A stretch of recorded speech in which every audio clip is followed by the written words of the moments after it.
The Checkpoint is presented by GM Pharma, the first international multinational pharmaceutical company in Georgia. GM Pharma, to serve those who need it most.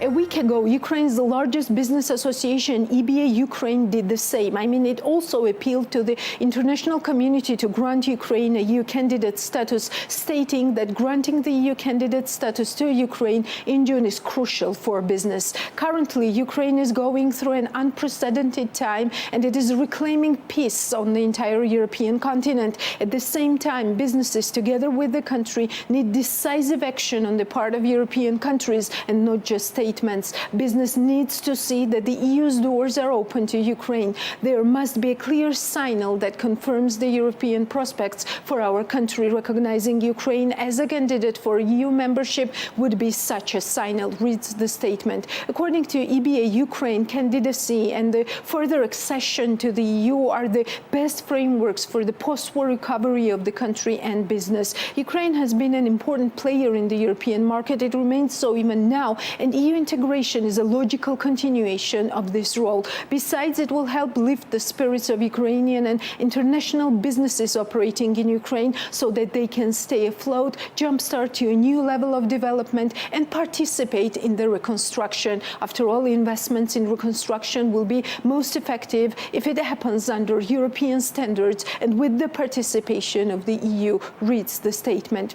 Ukraine is a huge opportunity field, namely in agriculture, IT, which currently grows by 20 to 25% annually, mechanical engineering, food and processing industry, metallurgy, and so forth. About 70% of Ukrainians have higher education. Over the past decade, Ukraine's FDI has reached nearly 35 billion USD. For many years, the European Business Association has been supporting and promoting the importance of harmonizing domestic norms, rules, and procedures with those of the EU at maximum. The whole business community looks forward to European leaders granting the EU candidate status to Ukraine in June. That would be the only right decision for the welfare of entire Europe, prosperity of democracy, freedom, and development. Sure, it is a long process, but Ukraine has already proved more than once that it deserves to set foot on the path toward full EU membership. And at the same time, rapid pace as Ukraine is reclaiming its future today, we will fulfill all the requirements for Ukraine to become an EU member, reads the statement. I talked to Anna Derevyanko, chair of the EBA Ukraine, on the expectations that the business community in Ukraine have towards gaining candidacy status. For example, in Ukrainian reality, we see certain standards for living, and we can show off very good digital services, very active environment, very creative people, and they are ready to give birth to really wonderful, bright, and prominent projects. Whereas when you cross the border of Ukraine and the European Union, even many Ukrainians, they notice the difference in terms of the whole ecosystem, the whole infrastructure, which is being supported by European Union. And this is new standards, new way of doing things. And how will it work in case Ukraine will get this European perspective?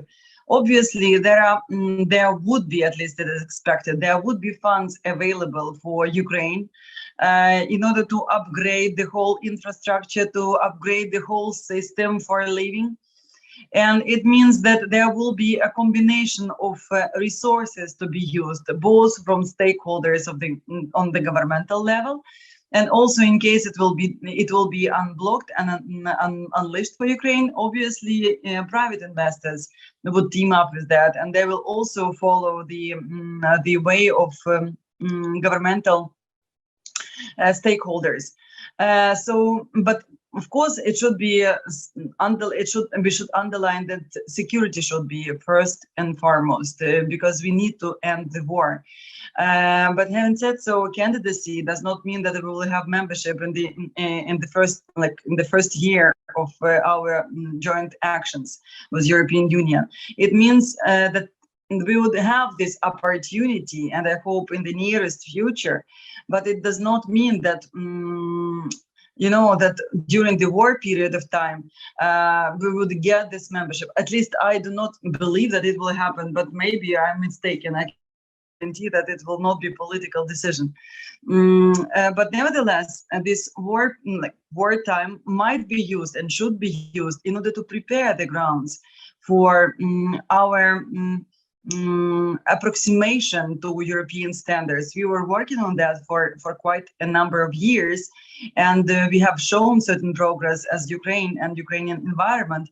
But obviously, there are lots of other things which needs to be done in order to to fill the gaps in the legislation which is still missing of European origin, but nevertheless we will be able to make it done in order to be fully prepared when the political decision for entering the EU will be achieved.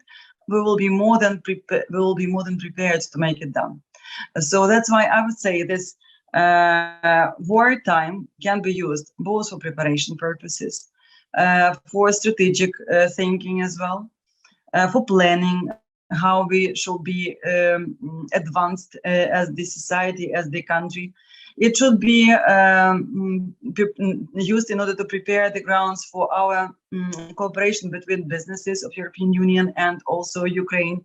And also there should be actually quite big portion of financial resources unblocked in order to allow real improvement of infrastructure, which is actually ruined, not because of our actions, but this is ruined because of aggressive actions of the neighboring country. As Anna told me in this online interview, the whole business community in Ukraine understands what could be potential benefits stemming from gaining EU candidate country status. Now, for example, EU, from what I understand, they also would like to lift all customs duties and quotas for Ukrainian products, for Ukrainian output, without any exclusion, which is already a huge step forward. And this is, when it comes to the candidacy status and future perspective of membership for Ukraine, it would mean that this kind of liberalization would be just fixed legally for long term. And that would mean that Ukrainian businesses and even international businesses operating in Ukraine would have full freedom to develop in secure environment. So this is like real expectation from the business community. Obviously, European Union will have to be unanimous on this decision, because if there would be at least one who would be against that, it will be next to impossible to grant the status to Ukraine.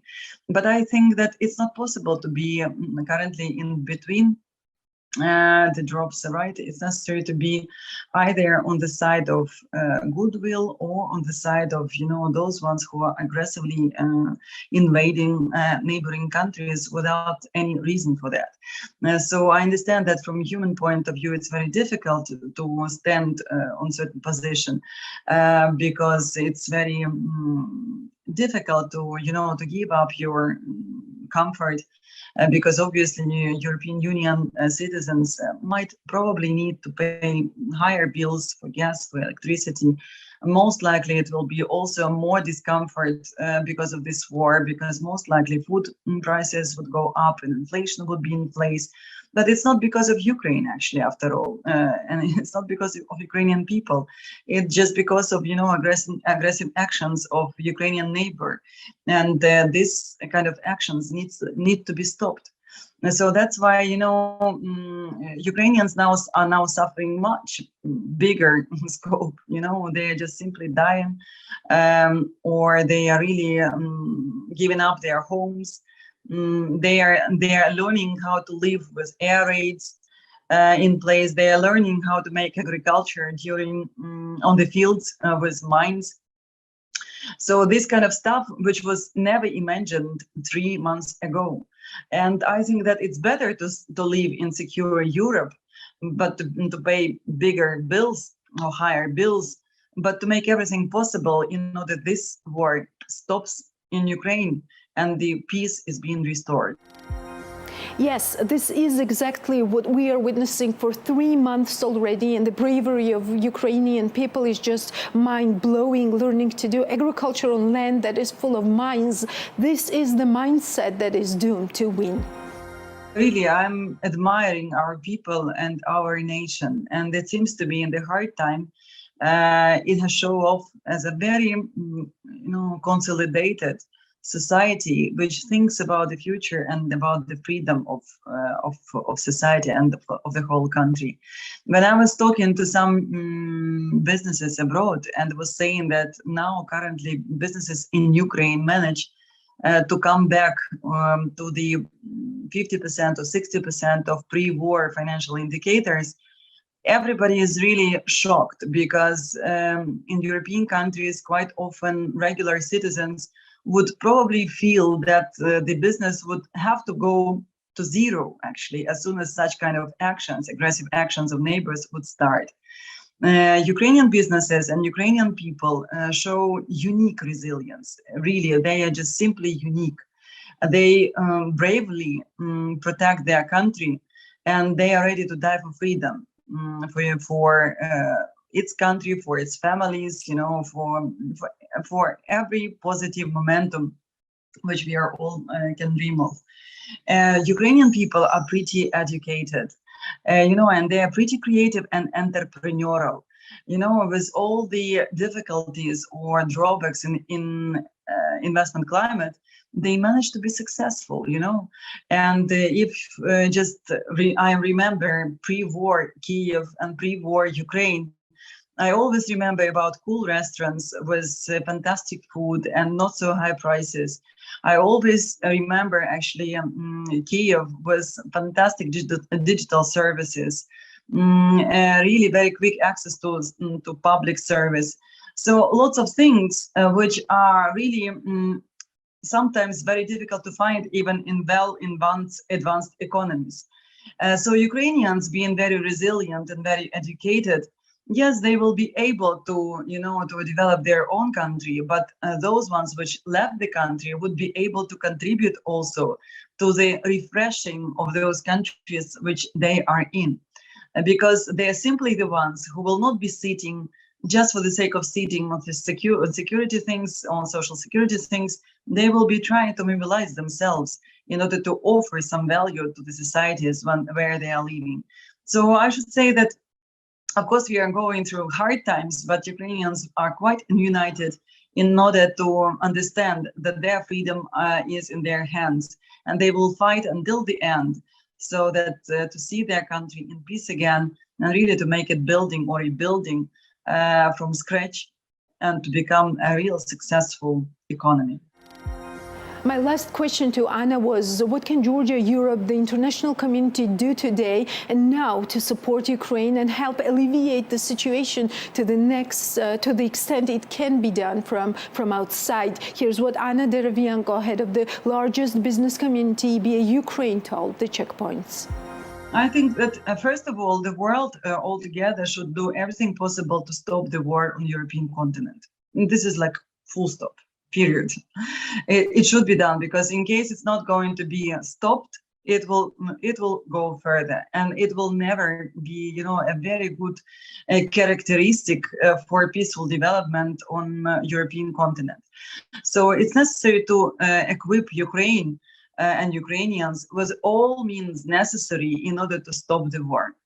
As soon as it will be done, obviously the EU and the world can actually contribute to the funds which are being opened now to reconstruct the country. I really like the idea of making twinnings or twin cities between Europe and actually maybe it is not only Europe and Ukrainian cities, whereas each city of European Union, which is really volunteering to team up with Ukrainian city to upgrade it. I think it can be really a very good combination of ideas and really very high level intelligence in order to make from Ukraine a really modern example of well-being and success. So this can be done for sure. The second, I think that it's possible what the world and EU can do. I think that European and global investors would also be able to come to Ukraine as soon as they will feel secure. And for this, in this respect, it's necessary to figure out whether a respective insurance could be available in order to allow investing even now, because without insurance, without security, it will not be possible to properly expect substantial amounts of money coming into the country. So everybody will be waiting for peaceful resolution of the conflict. But nevertheless, in case it would be insurance in place, I guess some funds, both from private investors and the state-owned state institutions, would be coming to Ukraine. So this is second block of things which could be done. Third, I guess it's necessary to continue what the world is doing and the EU is doing, but just it's necessary to have more unity inside the European Union in terms of equipping Ukraine with weapons and everything possible in order to allow Ukrainians to stop aggressive actions of neighboring country. And third and fourth, which is even more important for Ukrainians, I guess, this to grant membership perspective, candidacy status for Ukraine and Ukrainians in the European Union. In case it will be done, I guess it will be a political signal to the whole world that EU is also with Ukraine. Yes, this is what the three countries are waiting for today, a goodwill from the EU to grant EU candidate country status to Ukraine, Moldova, Georgia, understanding completely that Ukraine is the locomotive today, Moldova and Georgia, two wagons. The Checkpoint is presented by GM Pharma, the first international multinational pharmaceutical company in Georgia. GM Pharma, to serve those who need it most.